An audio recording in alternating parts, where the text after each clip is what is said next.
Oui, nous sommes avec l'apôtre Léopold.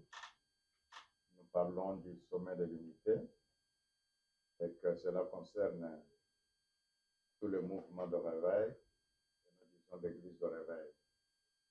Voilà pourquoi il nous dit sa pensée sur l'unité et l'invitation à tous pour le rendez-vous du 12 octobre.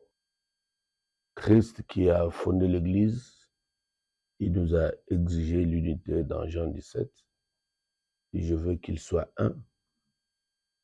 Malheureusement, ce texte a été très mal interprété. Les gens se sont appropriés les textes qui ne les concernaient pas.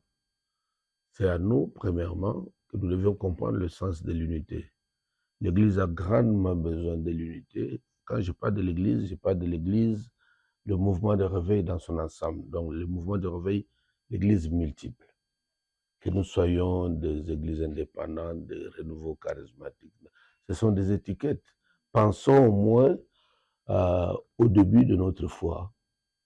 Cela n'existait pas. Moi, je me rappelle quand on allait assister aux croisades au pont Kassavoubou, là où se trouve le stade des martyrs.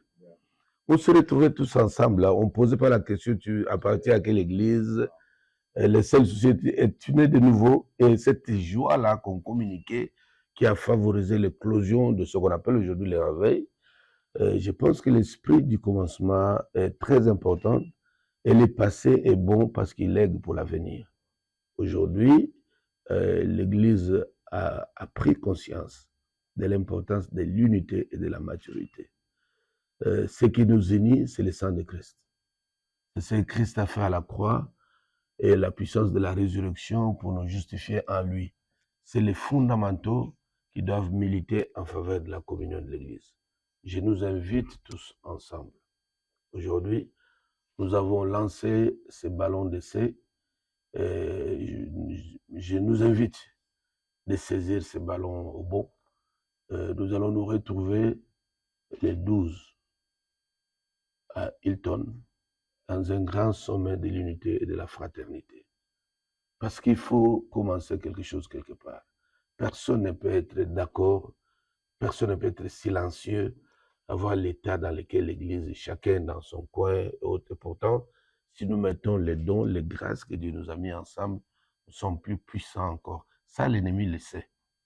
Et il a beaucoup travaillé à nous diviser. Maintenant, Christ travaille à nous mettre ensemble. Il est écrit dans Sophonie qu'il arrivera un temps où le sommet de la montagne de l'Éternel sera au plus haut des autres sommets de montagne.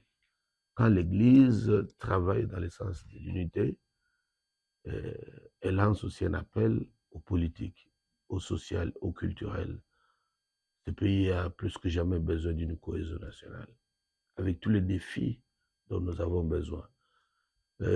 C'est ici que nous interpellons les politiques et les sociales de notre nation, de bannir les termes de tribalisme, d'essayer de diviser les gens. On ne peut pas voir seulement que comme fonds de commerce politique, comme projet de société, une haine tribale.